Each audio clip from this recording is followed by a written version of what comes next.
the power of yet. Jadi misalkan, eee, contohnya adalah, mmm mmm mmm mmm mmm mmm, katakanlah teman-teman, eee, belum terlalu memahami atau belum bisa bikin API gitu ya untuk back end gitu ya.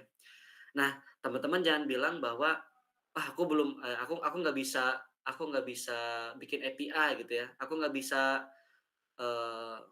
connect ke data, nggak bisa bikin API yang terkoneksi ke database," misalnya, atau, "Aku nggak bisa nih bikin bikin front end yang dinamis, yang cantik," gitu ya.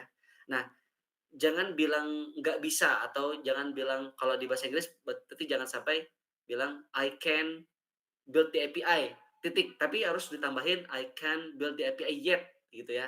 Jadi ada yet-nya dalam bahasa Indonesia berarti jangan bilang enggak gitu, aku nggak bisa bikin API, tapi aku belum bisa bikin API gitu. Jadi jangan dibatasi dengan, nggak bisa, tapi bilang aja belum bisa gitu. Bahwa nanti suatu saat akan bisa gitu. Nah, dengan walaupun simpel ya, cuman cuman masalah diksi, nah tapi diksi itu seringkali mencerminkan pola pikir kita gitu. Nah, makanya kita coba ubah, jangan sampai kita berpikir bahwa kita tuh nggak bisa, tapi kita tuh ya cuma belum bisa aja dan mungkin di lain waktu atau di kemudian hari akan bisa dengan cara apa. Nah, tidak sampai berhenti di belum bisa aja, tapi juga harus ada action plan-nya atau action item-nya gitu. Dalam hal ini misalkan, "But if I titik titik titik, I will able to." Misalkan, tapi walaupun saya belum bisa bikin API, tapi kalau saya mau terus belajar, saya mau terus ngulik tidak hanya di kelas di coding, tapi juga misalkan saya mau cari di artikel yang lain di luar sana, saya terus ulik, di Stack Overflow mungkin bug-bugnya, lama-lama saya akan bisa gitu, I will be able to gitu. Nah, itu dia ya. Ketika kita nggak bisa, jangan lupa terus tetap harus ada strateginya apa gitu. Kalau kita nggak tahu nih misalkan mentok, aku bener-bener kosong nggak tahu bagaimana cara bikin API, ada mentor, tenang aja teman-teman bisa sharing ke mentor, karena siapa tahu mentor punya pengalaman yang lebih luas gitu. Mentor bisa jadi punya pengalaman yang serupa, waktu itu mungkin dia belum belum bisa juga bikin API, terus dia nemuin nih caranya, solusinya ternyata kayak gini kayak gini kayak gini. Nah, siapa tahu solusi dari mentor itu, bisa bermanfaat juga buat kita gitu sebagai siswa. Gitu ya teman-teman ya. Mantap, tuh Naval kasih jempol tuh. Nah, terus, slide terakhir adalah, eee, apa yang bisa kita ucapkan gitu ya, kepada diri kita tentang growth mindset. Nah, ini ada kutipan bahwa, "It doesn't matter how slowly you go as long as you don't stop." Artinya adalah, nggak apa-apa kalau teman-teman, eee, progresnya lam progresnya pelan gitu atau, "Aduh nih kayaknya aku proses belajarnya lama," gitu ya. Nggak apa-apa, nggak usah khawatir, slow progress is also a progress gitu ya. Selama teman-teman ada progresnya aja itu adalah berprogres gitu. Yang yang harus dihindari adalah berhenti berhenti berprogres gitu. Kalau teman-teman berhenti berprogres berarti ya udah gitu, artinya selesai di situ kan, artinya ya menyerah gitu. Tapi yang harus kita lakukan ketika kita punya growth mindset adalah ketika kita stuck di suatu hal, ya terus berprogres gitu, entah mungkin mencari solusinya, mencari alternatifnya, terus memperbaiki masalahnya, atau terus belajar walaupun sedikit demi sedikit. Katakanlah teman-teman sibuk gitu ya, harus harus ada yang intern mungkin, ada yang sambil kerja, atau mungkin ada yang tetap harus kuliah di kampusnya gitu ya, harus nyelesain mata kuliah gitu kan. Sibuk banget, ya nggak apa-apa gitu, teman-teman tetap harus bisa luangin waktu setidaknya, ya paling paling minimal 2 jam sehari gitu ya, atau paling paling mentok banget sejam sejam sehari gitu nggak apa-apa. Yang penting teman-teman, tetap berprogres walaupun sedikit demi sedikit. Dan jangan lupa juga, konsultasikan ke mentor bahwa teman-teman lagi sibuk banget, lagi padat banget, gimana nih solusinya, apa ada yang bisa dibantu segala macam. Jangan lupa ceritain karena teman-teman nggak sendiri gitu.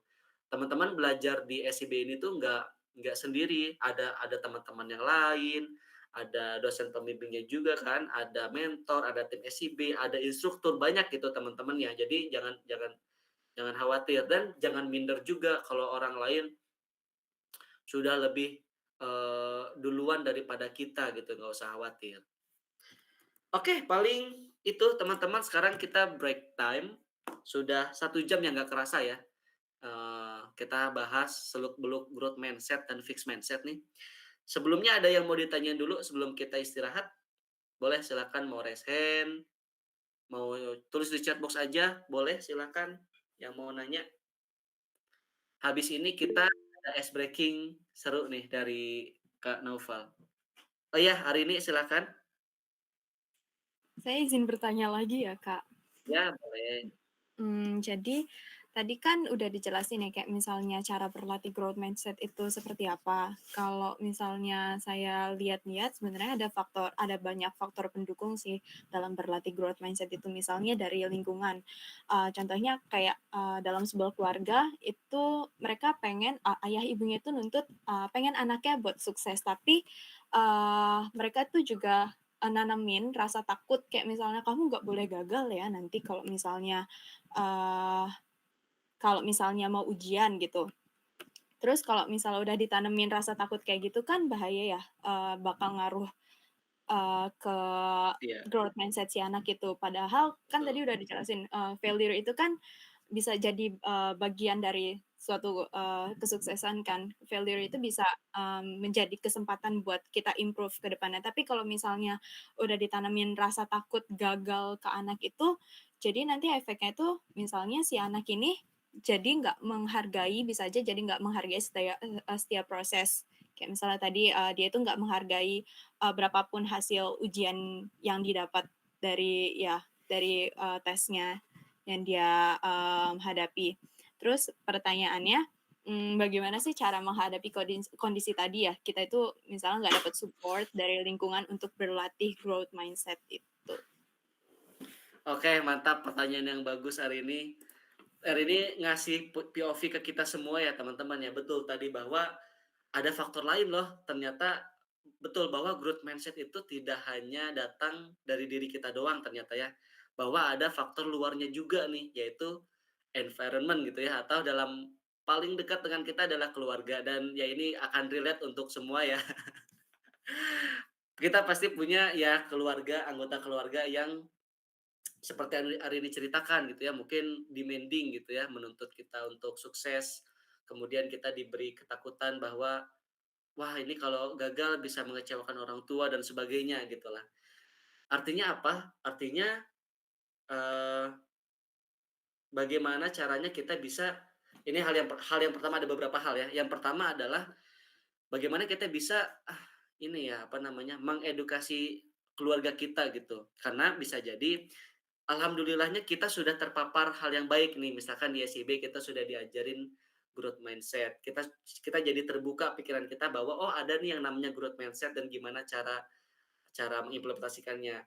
Bisa jadi keluarga kita di rumah belum dapat ilmu itu gitu kan, belum dapat yang namanya growth mindset karena sama mungkin keluarga kita pun punya masalah yang sama gitu, bahwa environment-nya juga seperti itu, akhirnya ya ran ran jadi rantai gitu ya, dari atas ke bawah punya mindset yang sama gitu. Nah, alhamdulillahnya di kita berubah gitu, oh kita jadi punya POV baru nih, berbeda dengan keluarga kita punya growth mindset. Nah, yang pertama adalah gimana caranya kita bisa mengedukasi gitu ke orang tua atau mungkin ke kakak, ke orang tua, ke paman, ke keluarga atau mungkin ke teman dan sebagainya gitu, bahwa bahwa ya kegagalan itu adalah bagian dari proses, bahwa, definisi suksesnya apa sih? Coba kita cari bersama gitu. Suksesnya, maksud kata sukses dari orang tua tuh pengennya apa, dan sukses dari kita tuh pengennya apa. Coba kita ambil jalan tengahnya. Apakah, harus lulus kampus cum laude gitu kan, atau gimana kata kata sukses itu gitu kan? Apakah harus bekerja di A, dengan gaji sekian? Nah, itu kan bisa jadi ya. Nah, coba kita, apa namanya, cari jalan tengahnya. Katakanlah misalkan ya, katakanlah ini ngasal aja ya. Katakanlah orang tua saya misalkan demanding nih, pengen saya kalau lulus kuliah pengen, eee, harus jadi PNS gitu ya. Ini pasti relate nih. Harus jadi PNS karena itu tadi teman-teman, kita juga harus mengerti bahwa lingkungan orang tua kita juga, ya memang seperti itu, bahwa di zaman dulunya, ketika dia masih kecil, ketika dia masih remaja, pekerjaan PNS itu adalah yang paling menjanjikan pada masanya. Jadi, yang mereka punya adalah, mindset yang mereka punya adalah, "Oh, di zaman saya, di zaman orang tuanya, di zaman saat dia muda, dia nggak berasal jadi PNS, padahal dia pengen jadi PNS. Dia tahu bahwa orang-orang yang kerja PNS tuh, wah gajinya besar, ada dijamin pensiunnya," gitu-gitulah. Itu mindset yang dia punya gitu, yang keluarga kita punya. Nah, kita kan tahu bahwa ya ternyata tidak hanya PNS loh yang menjanjikan gitu kan, kerja di startup, kerja sebagai di BUMN, membangun usaha sendiri, jadi software engineer itu juga menjanjikan loh. Tidak hanya PNS yang gajinya sekian, bahkan mungkin gaji di startup bisa lebih besar daripada di PNS. Bahwa, eee, yang dijamin pensiunnya tidak hanya PNS loh, kita juga ada, di perusahaan ini juga dijamin pensiunnya gitu. Nah, mungkin informasi-informasi itu yang belum didapatkan sama keluarga kita gitu. Nah, makanya kita yang tahu lebih banyak perlu mengedukasi keluarga kita yang belum tahu. Kita ceritakan bahwa di zaman sekarang itu berbeda loh dengan di zaman orang tua, di zaman bapak ibu gitu kan, bahwa kalau dulu kayak gini, sekarang tuh udah berubah loh jadi kayak gini gitu kan. Akhirnya diedukasi lah bahwa, "Oh, ternyata seperti itu ya Nak," misalkan. Nah, bapak ibu kita, apa namanya, eee, menuntut kita seperti itu karena keterbatasan pengetahuan bapak ibu kita juga, makanya kita harus berikan ilmunya kepada mereka. Terus gimana kalau misalkan kita udah edukasi tapi ya masih keras misalnya ya, masih tidak berubah gitu. Ya gimana ya, tentu berarti, eee, yang kedua adalah entah mungkin kita butuh masukan dari orang lain, bisa jadi ya, karena gini, karena wah jadi panjang nih, karena biasanya orang tua itu, eee, beberapa orang tua mungkin tidak suka dikasih tahu sama yang lebih muda, misalkan oleh anaknya, karena merasa dirinya lebih lebih tahu segalanya gitu kan. Nah, makanya kita butuh nih POV orang ketiga gitu. Misalkan entah entah paman kita, entah uak kita, entah mungkin nenek kita atau teman kita, siapapun itu yang dihormati sama orang tua kita gitu. Misalnya orang tua kita tuh, eee, menghormati uaknya gitu, menghormati kakaknya, dan kakaknya ini ternyata lebih lebih paham dengan kita. Nah, mungkin kalau misalkan dari kita tidak manjur gitu ya, nah mungkin bisa kita bawa uaknya atau kakaknya atau keluarganya gitu, sehingga dia lebih tercerahkan. Biasanya sih gitu, kalau nggak mempan sama yang lebih muda, dia harus mempan sama yang lebih tua atau yang lebih disegani, sehingga, oh baru masuk gitu ya. Kayak gitu paling. Ada mungkin solusi-solusi lainnya, tapi ya terlalu panjang ya, tapi lebih, poinnya dariku adalah 2 itu sih hari ini, mungkin bisa bermanfaat, bisa diterapkan juga. Menjawab nggak hari ini? Menjawab. Tapi kalau misalnya keluar dari rumah itu bisa jadi option nggak sih, Kak? Waduh, gimana ya, bisa ya bisa tidak sih hari ini, aku nggak tahu ya, mungkin tidak bisa, eee diimplementasikan untuk semua orang. Mmm. Bisa jadi iya, bisa jadi, apa namanya, bisa jadi option. Kadang kala ya kita harus keluar dari zona tersebut untuk bisa bertumbuh, betul betul betul Iya. betul. Kita harus keluar dari lingkaran itu gitu. Kadang kala orang tua tuh hanya butuh pembuktian gitu. Banyak kan kasus di mana ada orang nih pengen jadi musisi misalkan, nggak didukung sama orang tua gitu kan, karena, "Wah Mmm. apa sih musisi gitu, nggak ada uangnya gitu, mending kamu jadi Mmm. PNS lebih jelas gitu kan. Ketika dia mungkin sedikit rebel, keluar dari rumah, berkarir gitu kan, akhirnya sukses. Ketika beneran sukses, akhirnya orang tua kita menerima gitu kan, "Oh ternyata Mmm. bener Deng," gitu ya, "kamu bisa berhasil membuktikan." Kadang orang tua hanya butuh pembuktian gitu. Mmm. Nah, mungkin yang jadi poinnya adalah mungkin keluar rumah bisa jadi opsi, asal dengan cara baik-baik sih. Entah mungkin memang, eee, apa namanya, bukan berarti keluar rumah dengan dak gitu ya, "Aku keluar," gitu kan, nggak gitu ya, tapi tentu perlu bicara yang baik-baik kenapa alasannya keluar dari rumah, entah mungkin, "Oh, aku ada kegiatan yang di luar kota yang memang harus ngekos di luar," misalkan, atau memang, kegiatan ini misalkan kerja ini atau kuliah itu mengharuskan aku untuk tinggal di kota tersebut, misalkan gitu-gitulah ya. Dan tentu harus diberikan kepercayaan bahwa, "Tenang aja, aku bisa kok jaga diri, aku bisa kok hidup sendiri," gitu. Kadang orang tua juga sering khawatir seperti itu. Anak rantau, ya. Ya betul betul hari ini, dan tentu ketika kita sudah keluar dari rumah, jangan sampai putus komunikasi aja sama orang tua gitu, tetap kabar-kabaran. Gitu sih hari ini. Apakah sudah menjawab juga? Sudah menjawab, Kak. Makasih banyak. Siap, terima kasih. Oke, pertanyaan lagi nih dari Iqbal sebelum ini mungkin kita pertanyaan terakhir ya sebelum, break time.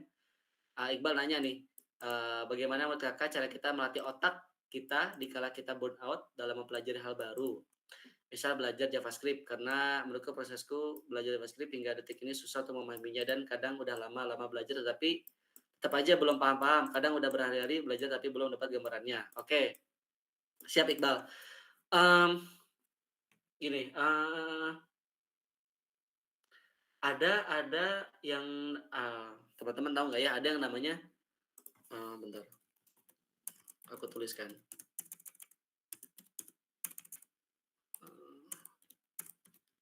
kok lama? Nah, learning how to learn. Jadi ini sedikit apa ya, iteratif ya bahwa rekursif nih. Kita belajar untuk belajar gitu, gimana caranya ya? Ada loh, mungkin teman-teman bisa cari ada bukunya, mungkin ada artikelnya di luar sana. Kita tuh perlu loh belajar untuk kita belajar gitu. Nah itu Reza juga bisa share ya bukunya Atomic Habit Habit juga bisa. Eee, kita bisa belajar, gimana cara kita untuk belajar. Nah mungkin apakah dalam cara belajarnya ada yang keliru? Apakah, mungkin kalau kata mana sorry, kata Reza mungkinnya dari habit-nya mungkin ada yang perlu diperbaiki, atau dari metode belajarnya ada yang perlu diganti gitu. Katakanlah gini, Iqbal udah belajar nih JavaScript berhari-hari tapi belum belum dapat skills yang Iqbal inginkan gitu. Nah mungkin harus diintrospeksi dulu gitu ya, apa nih yang salah? Apakah bisa jadi, mungkin memang materi pembelajaran yang belum sepenuhnya komprehensif, sehingga mungkin Iqbal nggak bisa hanya mengandalkan si satu course itu doang gitu.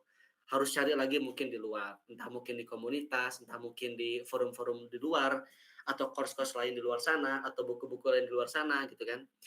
Atau mungkin apakah, metode pembelajaran yang mungkin nggak sesuai sama Iqbal. Misalkan bisa jadi loh, Iqbal misalkan nggak cocok sama pembelajaran yang hanya teks misalnya, kan di coding teks teks full teks ya. Bisa jadi Iqbal nggak cocok, Iqbal cocoknya yang video, oh berarti harus cari, course yang memang, ada videonya juga gitu ya, misalkan di Coursera atau di Udacity misalnya.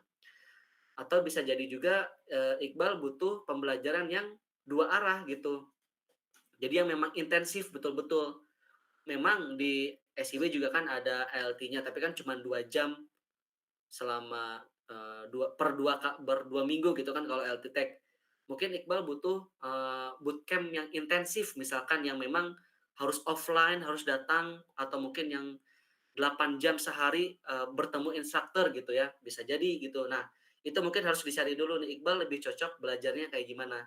Sehingga nanti Iqbal bisa temuin, "Oh ternyata aku lebih cocok kayak gini," ambil pakai cara yang itu. atau bisa jadi juga, apa namanya, dari segi betul tadi atomic habit-nya tuh kalau kata Reza. Kalau kata Naufal baca doa belajar dulu. Ya betul betul Naufal. Tapi betul juga kata Reza apakah bisa jadi dari sisi, habit-nya misalkan, perlu diatur waktunya lebih baik misalkan time management-nya, atau mungkin, waktu belajarnya masih bisa ditingkatkan lagi dalam hal itu gitu ya, atau mungkin Iqbal, eee, tidak hanya belajar sendiri tapi juga harus ada teman misalkan harus harus ngobrol gitu, harus diskusi. Nah, ada forum diskusi, ada diskusi sama teman-teman mentor yang lain, gitu-gitulah. Jadi ada banyak nih faktor-faktornya Iqbal. Dari metode pembelajarannya, dari metode pembelajarannya, dari mungkin time manajemennya dan sebagainya Iqbal. Semoga bisa membantu ya Iqbal ya. Apakah sudah menjawab belum? Oke. Iya, mungkin bisa dipelajari lebih dalam Iqbal tentang learning how to learn. Oke. Ya silakan Rahel, boleh. Oke, itu aja teman-teman, kita